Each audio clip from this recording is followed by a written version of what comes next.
consumers, we are exposed to social issue campaigns on a daily basis. Campaigns that set out to change our habits and attitudes towards potentially harmful products. But how effective are these campaigns? And what are advertisers doing to get the messages across? Well, all this coming up on Media and Money. Welcome to the show. I'm Jackie Nell. Well, joining our panel today, Chairman of Yellowwood Agency, Andy Rice, Director for the Industry Association for Responsible Use, Adrian Botha, and also joining us from our Cape Town studios, Corporate and Brand PR Manager at Brand House, Priscilla Singh. Welcome to the show. Well, research has shown that 50% of all fatal accidents on our roads are alcohol-related. Brand House has recently produced a hard-hitting campaign encouraging consumers to drink responsibly. Hi, my name is Leonard.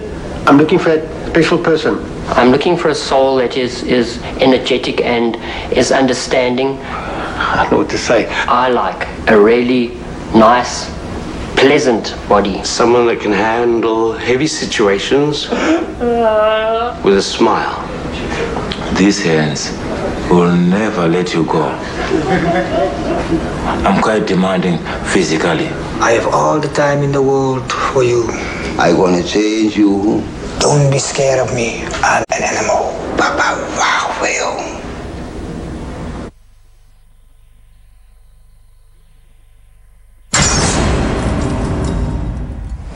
Well, if that won't scare you, I don't know what will. So, Priscilla, using scare tactics to get your message across, how did you come up with this campaign and why did you decide to go that route? Jackie, great question. I think the Drive Dry concept was born out of real consumer research that we had done about 4 years ago at Brand House, where consumers believed that it wouldn't happen to them, as in getting stopped at a roadblock or being fined or thrown into jail. And gradually the campaign began to gain momentum, where we reached a point where awareness was there, but actually people's behavior and attitude towards drinking and driving wasn't quite translating into the results we wanted to see. And we thought, what is the big scare consumers into changing behavior and attitude? And that is to spend a night in jail, away from their family, away from their friends, and actually having a criminal record that is as a result of their actions. Right. Andy, do you think scare tactics work? The track record of scare tactics is not very favourable, unfortunately, but then nor is, frankly, the efficacy of mainstream advertising to change people's behaviour, particularly on these kind of social issues, because they are based on very deep-rooted values. Yeah. Now, ironically, we are trying to do in social campaigns what marketers are trying to do also with conventional brand campaigns, which is position their brands on the deepest part of people's psyches, because then it's going to be harder to shift. You can always change behavior, you can even change rational understanding of what a brand is about, but if you can get a brand to link into what you believe deepest down, then it's going to be hard to change. And that's what we're trying to do in reverse, if you like, with social.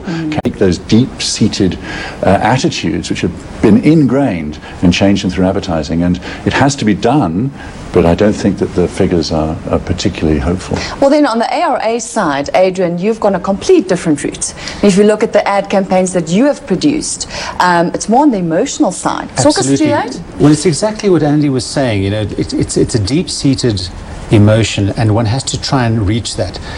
And what we've done, we've taken, I think, probably the most emotional thing, which are children, and shown, instead of drunk children or underage drinkers who shouldn't be drinking, we're showing the impact that parents can have on their kids. And instead of showing somebody who's drastically over the limit or really falling all over the place, we've shown parents in situations where they've had one drink too many, one who's been hurt, and the devastating impact. And what we've found, while we don't have the stats, we've actually got evaluation in the market at the moment, some research.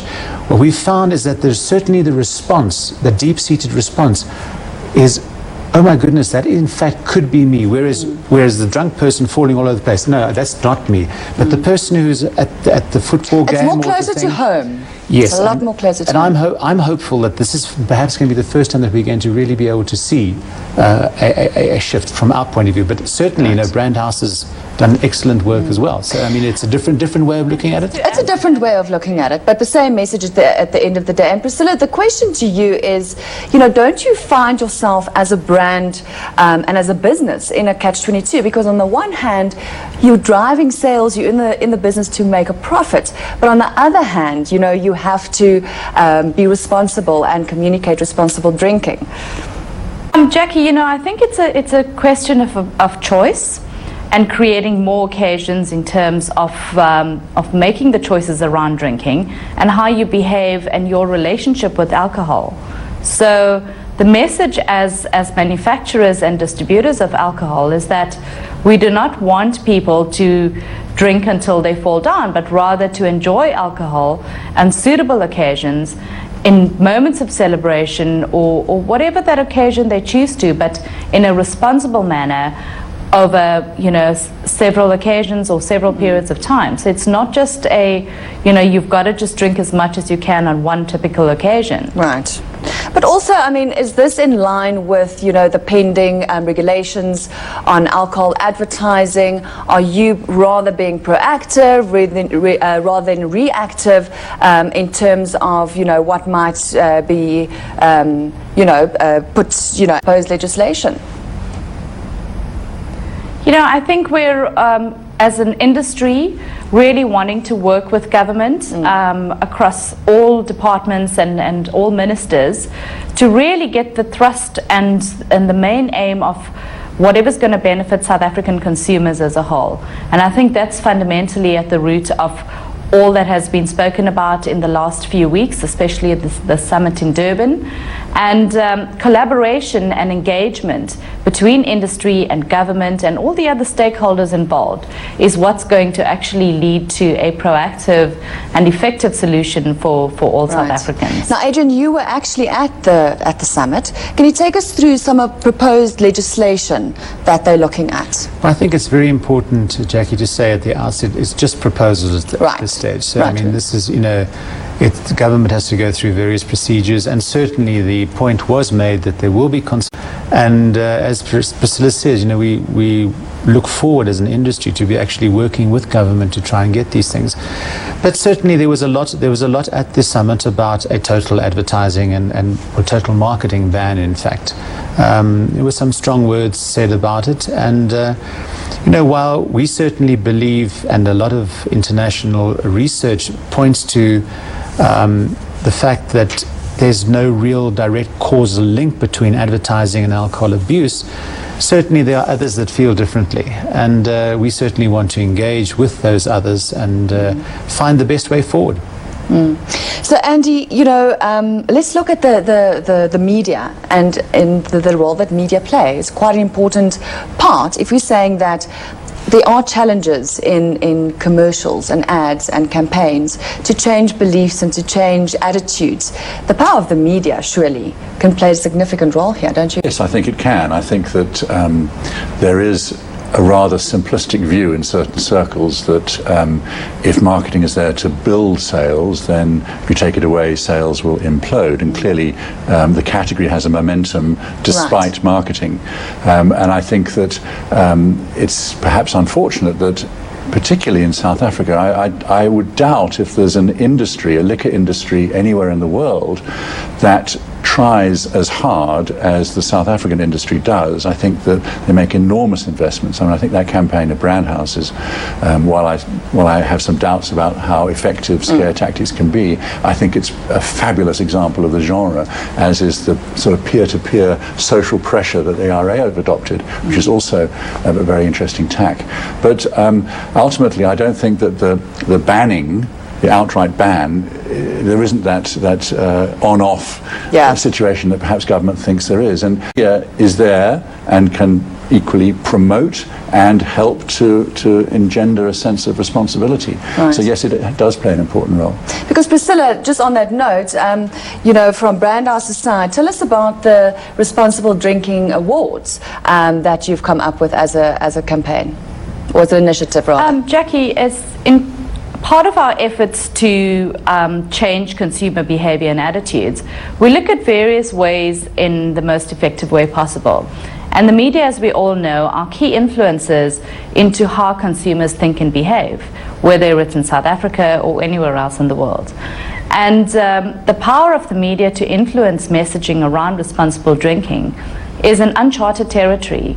So therefore we thought using the media as a powerful platform to engage with consumers in the various ways in which they report on alcohol abuse, binge drinking, underage drinking, having fetal alcohol syndrome, illicit alcohol, across the entire alcohol landscape, that we will start then opening up new and sometimes old debates around alcohol and how government and industry and stakeholders can all work towards a meaningful solution in making South Africa and consumers a better place to live in. Another issue, though, is as South Africans, it's so entrenched in our culture.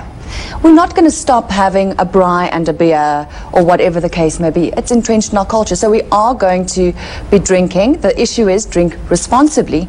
But is the offering out there not, Adrian, that the likes of Goodfellas is assisting us now? You know, a few years ago, there was no, you know, public transport. That is changing. So it's almost to say as, you know, it's going to happen. Be responsible about it. Call a taxi, call a Goodfellas, drive yourself home responsibly. No, absolutely. I think the majority of people who consume alcohol in our country do so responsibly, and more are using people like Goodfellas. But quite an interesting point is, to my mind, the fact, you know, we are often accused in terms of advertising, that advertising creates abuse, makes people drink and all this kind of thing. If alcohol advertising was so powerful, then one has to question why the majority of South Africans choose not to consume alcohol. So there are more South Africans who don't consume alcohol than there are. And if it was such a powerful medium, then why is that the case? So I think one also must look at that. Well, let's just leave it there. We need to go to a break. Thank you very much to our Cape Town guest, Priscilla Singh from Brand House, for joining us. Well, after the break, we take a look at an alternative way to educate the youth and get a very serious message across. Stay tuned.